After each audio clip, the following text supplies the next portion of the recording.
Welcome to Handcrafting Your Retirement with Brett Ramsey from Artisan Wealth Strategies. In this podcast, we help retirees as well as those who are considering retirement overcome generic wealth management advice that limits your future. We do this by handcrafting customized financial strategies centered on your unique lifestyle. Jump on board for this journey where we delve into strategies that can help make your money outlast you, as Brett draws from years of experience with guest experts to eliminate cookie-cutter saving strategies. Hello and welcome to Handcrafting Your Retirement with your host, Brett Ramsey, where we talk about what you want in retirement and how to make it happen. I'm Wendy McConnell. Hey, Brett, how are you? I'm just super duper today.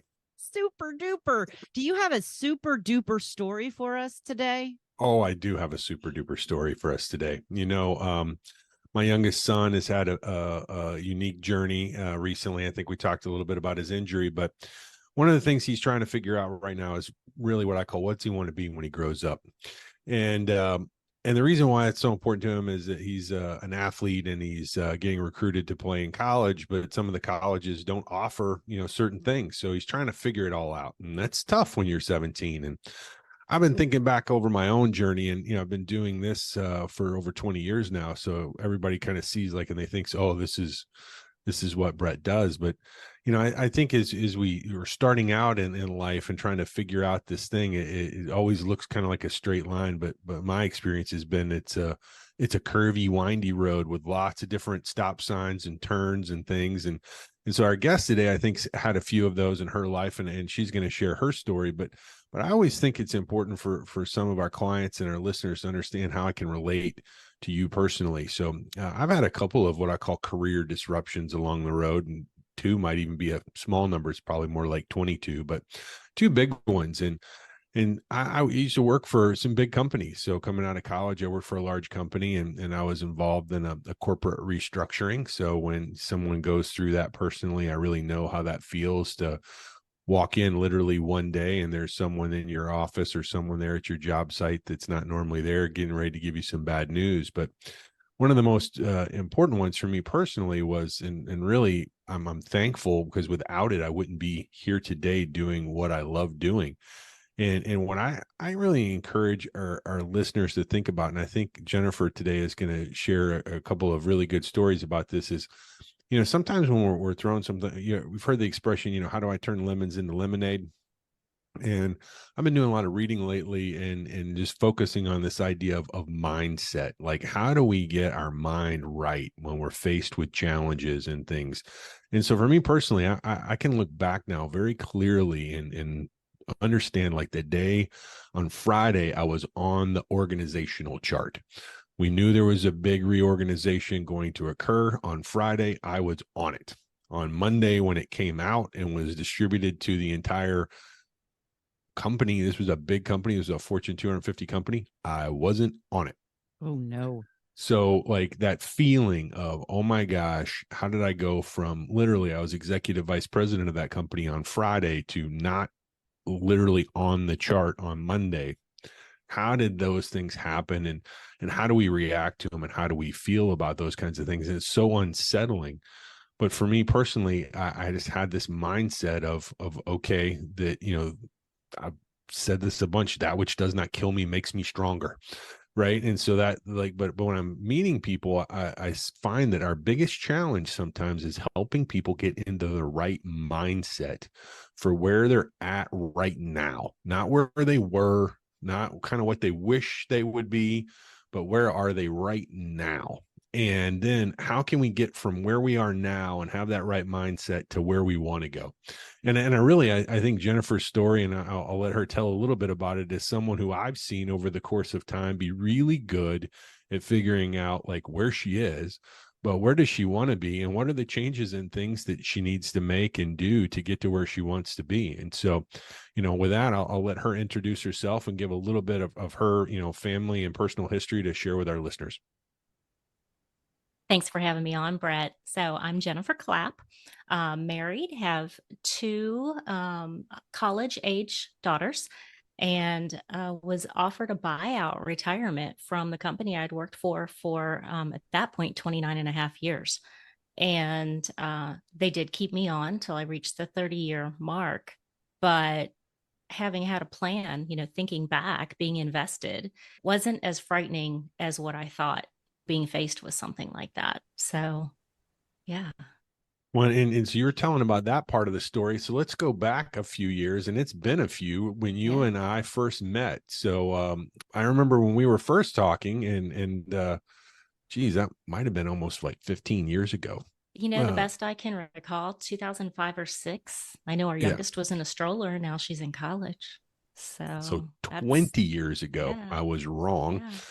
It has been a while, and there's a couple of funny stories I think from when we first met that I might tell differently than you and your husband might tell it. But I remember you've got an interesting email address, so you're someone that, and we're going to get into this a little bit. You're someone who I've said always kind of has, in today's words, they'd call it a little bit of a side hustle. Yep. So you've always had a little something going on, a little extra, and so I think that we're going to talk about that a little bit more, but when I first met you and your husband, your side hustle and his passion for golf were in a conflict. And so maybe you can tell our listeners just a little bit about how we met and maybe some of those early advice givings that I gave you, and then why years later we reconnected. So can you maybe share that story a little bit? Sure. Yeah. Well, when we first met, I was selling jewelry. It was a multi-level marketing company, home party shows, and it was very profitable.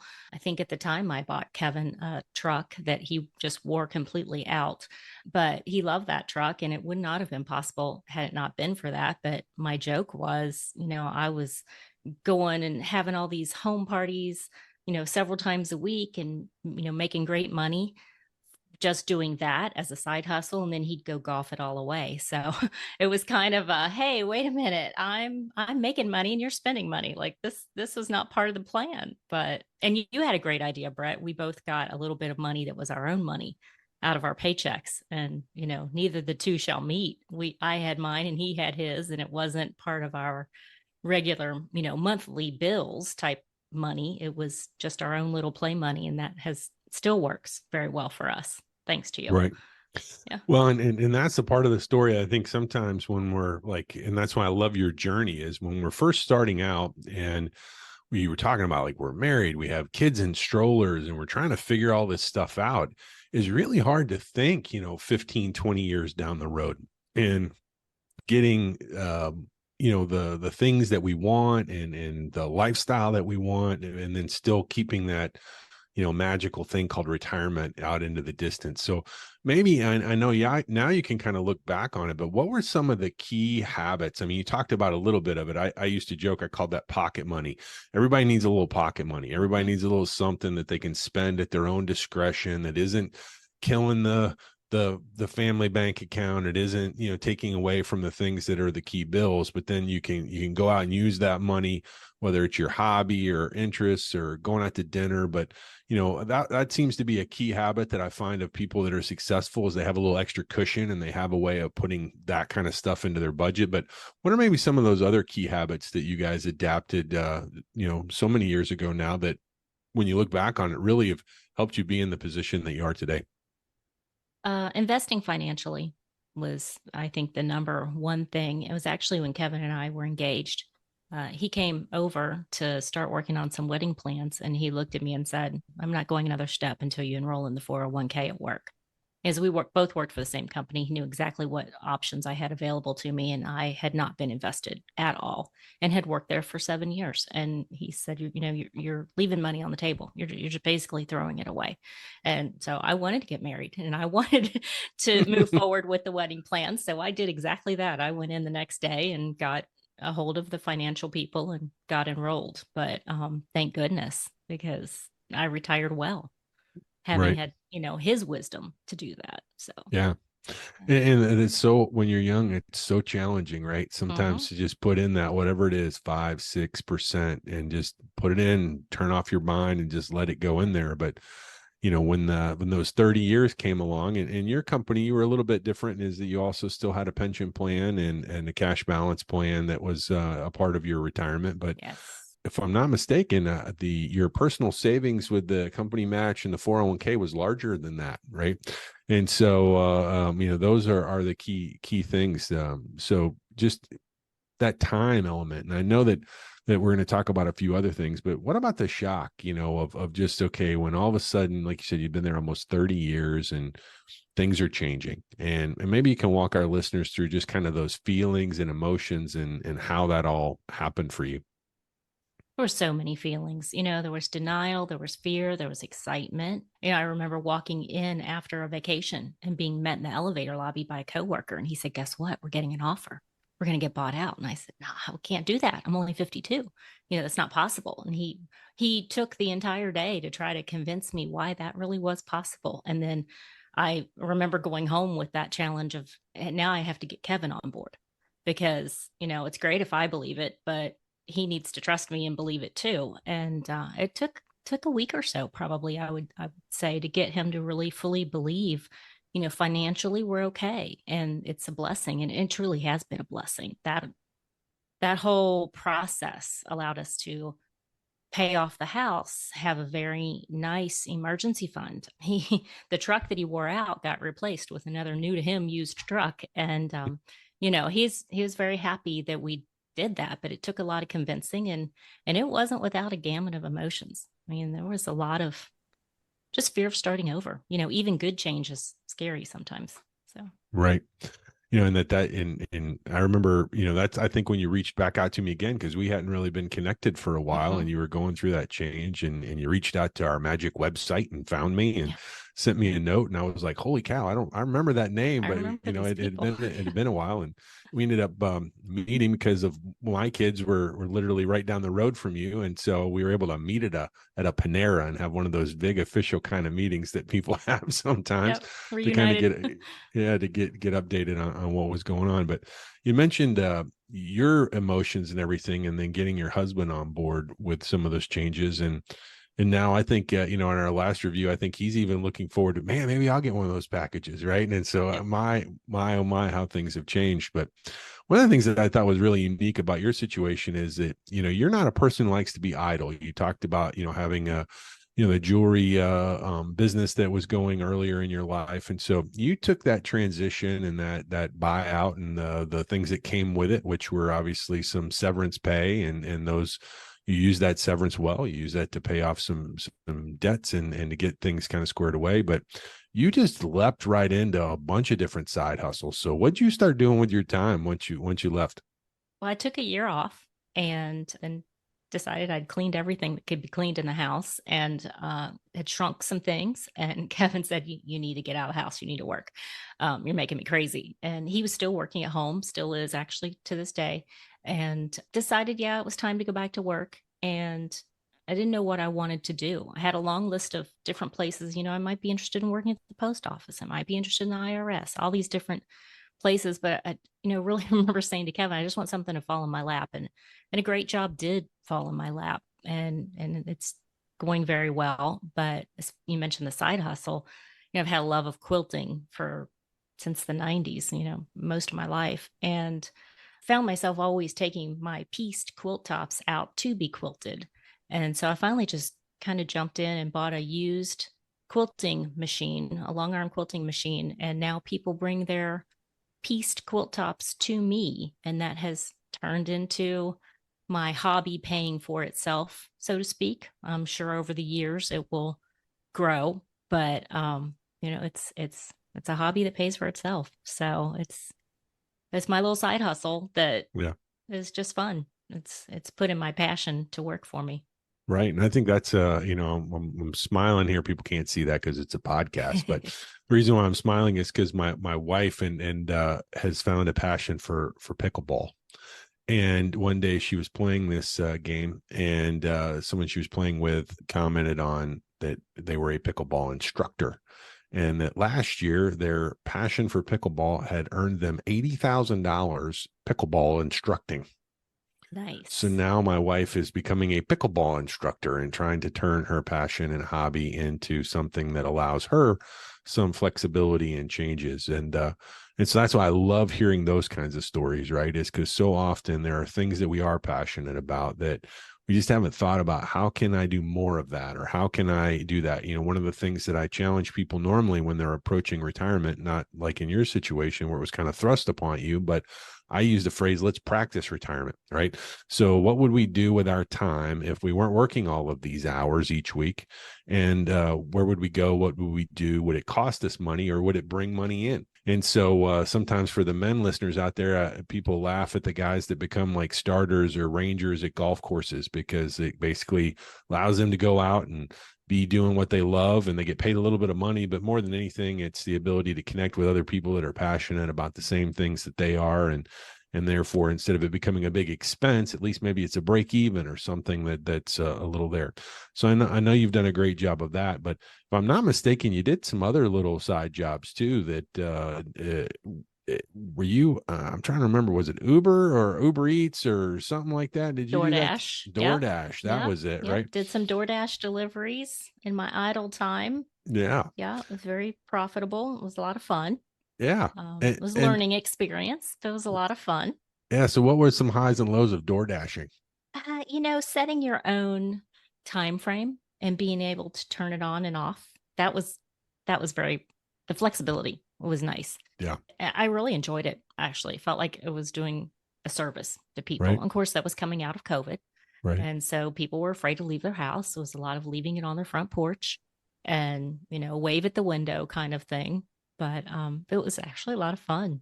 Really enjoyed it. I learned what areas to stay out of.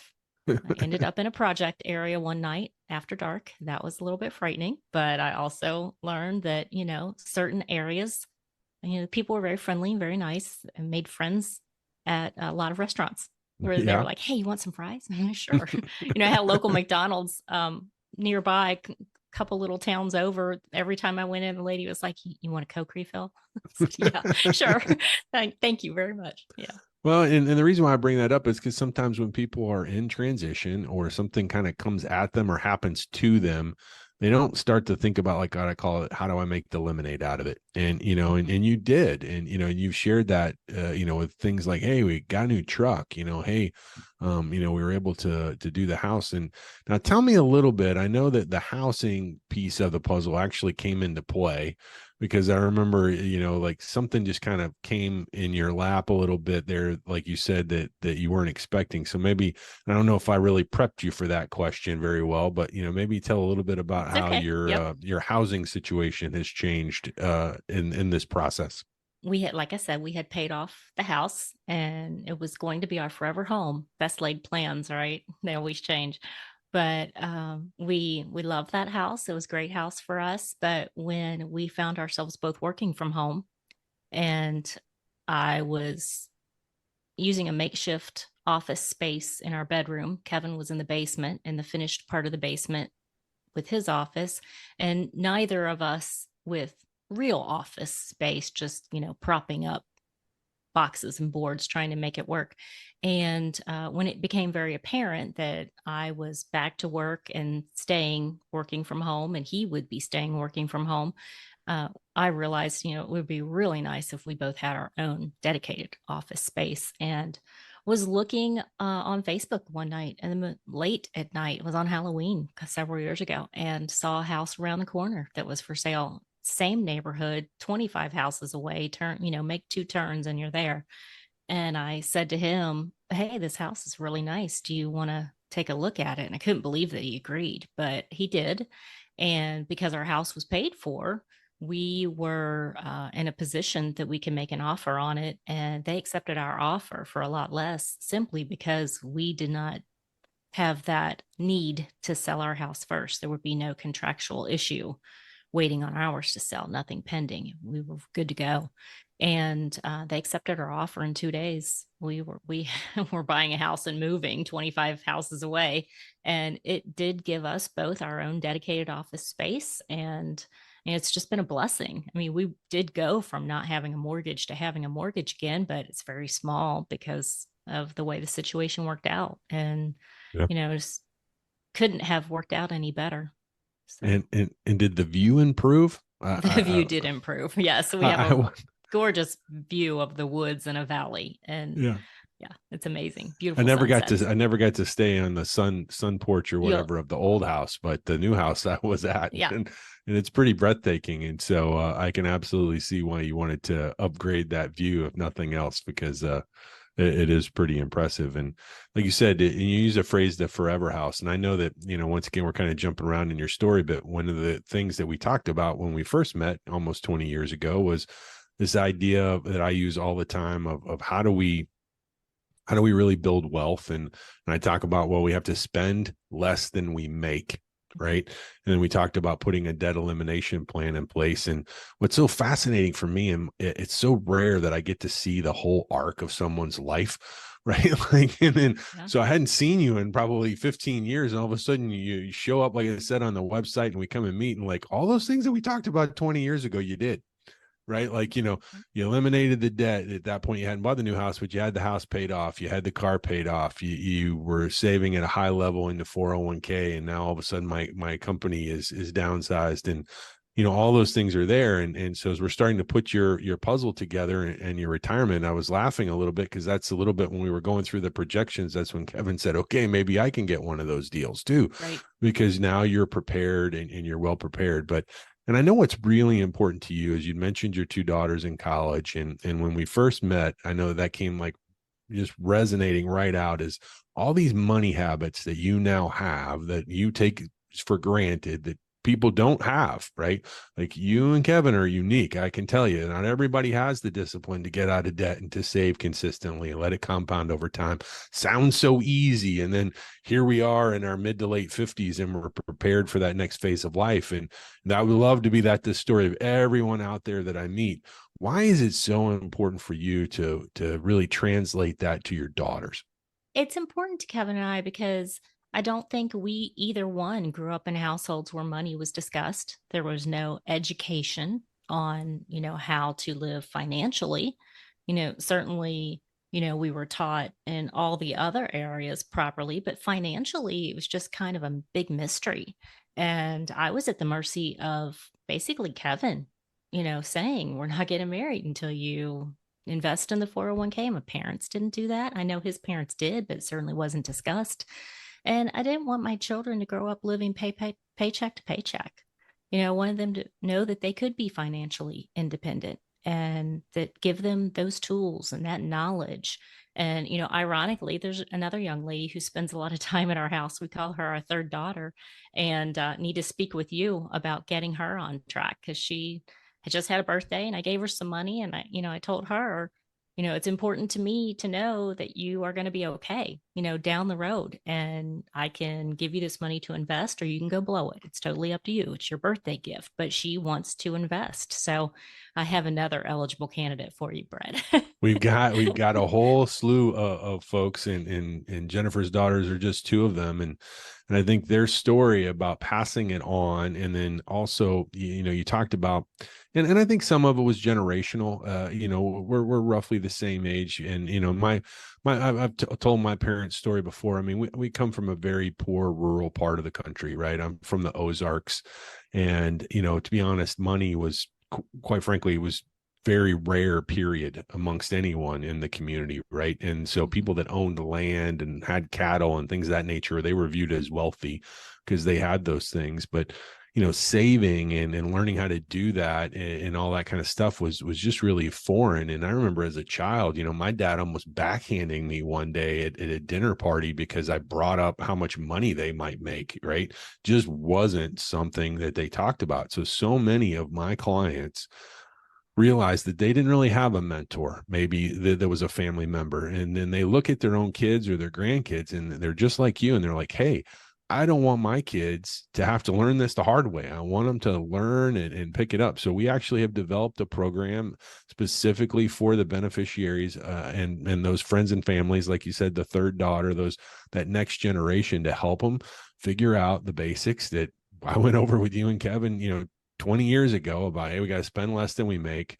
We have to eliminate long-term debt, and then we got to save and build that emergency cushion but then also save for that long term. And when people add all that together, it looks so simple from the outside to have that financial flexibility to be able to do those things. But as you know, it takes that time, right? It doesn't happen instantaneously. And so I love working with your daughters, and I love they don't always know why, but they know it's important, right? Because you've stressed it, right? And so they're starting to see that. They're starting to accumulate some wealth, and we can talk about all the right ways to do that and all that kind of stuff on a different podcast. But what they're starting to learn about is just the importance of time and money linked together. That discipline.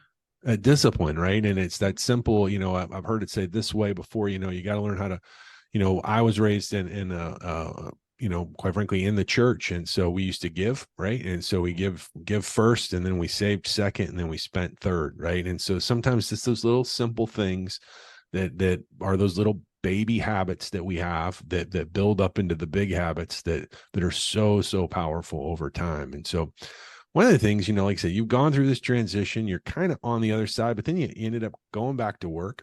And so, tell our listeners a little bit about that piece of the puzzle for you. What was that like of having, 30 years somewhere, and now kind of this scary new post-COVID working from home kind of world? Yep. Maybe share a little bit of that experience. It's been very challenging. Working from home, I love. I do get to travel to headquarters, which is in Minneapolis. I also love that. And I work with a great group of people, very connected with them, even though it's several states away. And, I think you have to find that right fit for you and the right company to go to work for. And, ironically, I know the Lord was involved. This did just fall in my lap. Someone said to me, you need to apply at this company. And I did, and they liked me. Thank God. And, it's been a blessing. It's actually ended up being a better job than my career at the telephone company. So it's just been a really good fit. And they're a very generous company. And, company like that, you want to work hard for. So, I would challenge anybody, if it's scary and you're afraid to take that step, you just need to do it, and you'll be better for it. Honestly, as frightening as it is to make that career shift, it can just totally be a blessing. Right. And so many people are faced with making that shift at a stage of life when they didn't think that was going to be what they were doing. And so, and it is scary. It is a change, and it doesn't always, what I call, end with all happy endings, but normally, if we're open, if we have the right mindset, we can be there. So as we kind of think about, you're now, let's say, a few years away from maybe making another shift. So if you could kind of tell our listeners, like, what are you, for lack of a better term, the most excited about, because you are well prepared for retirement? That's not a scary thing. So what are you excited about, but what are maybe still some of the things that you are maybe a little nervous or concerned about? I am excited that I know that I will be able to actually retire one day again, retire, but, and know that, financially we're okay.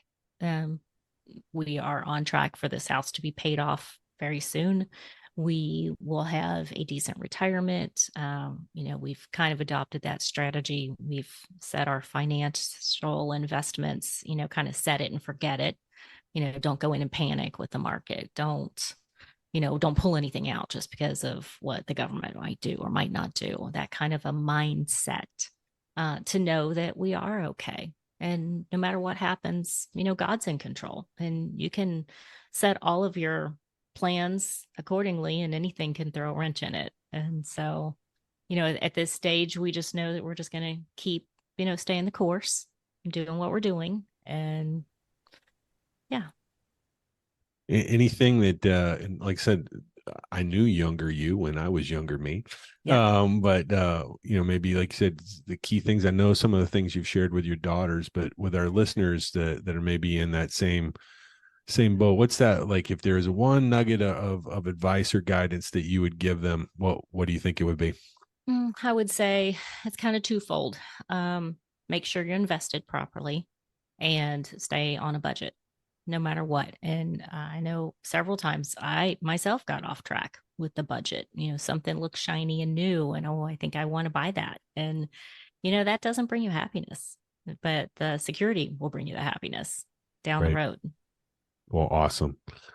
Well, I appreciate you sharing so much of your story. Like I said, it's been fun watching your journey, and I'm excited about continuing to watch your journey and helping you and Kevin and your girls and your I'm going to call your third daughter, My third daughter, and we'll get to yes. know her soon too, and Yes, make you sure that will. she's on track. But just thank you so much for spending time and sharing your story with us today. My pleasure. Thank you. Brett, if somebody has some more questions about your process and how to go about this, how do they get in touch with you? Well, just like Jennifer did, you go to our website in that wonderful, interweb place and look up Artisan Wealth Strategies. You'll find us. You'll find the link right there, and you'll be able to connect with us, get on our calendar, phone call, Zoom meeting, whatever it takes to get to know you. In the immortal words of John Lovitz, one of my favorite Saturday Night Live actors, get to know me. I can't help you if I don't know you. So please come get to know me. I'm going to keep my mouth shut there. Okay. Thank you, Brett. And thank you, Jennifer. Thank you as well for joining us today. Please like, follow, and share this podcast. Until next time, I'm Wendy McConnell. Thank you for listening to Handcrafting Your Retirement. Visit our website at www.artisanwealthstrategies.com or give us a call at 317-660-2855. And don't forget to click the follow button to be notified when new episodes become available. The information covered and posted represents the views and opinions of the guest and does not necessarily represent the views or opinions of Artisan Wealth Strategies. The content has been made available for informational and educational purposes only. The content is not intended to be a substitute for professional investing advice. Always seek the advice of your financial advisor or other qualified financial service provider with any questions you may have regarding your investment planning. Securities and advisory services offered through LPL Financial, a registered investment advisor. Member FINRA, SIPC.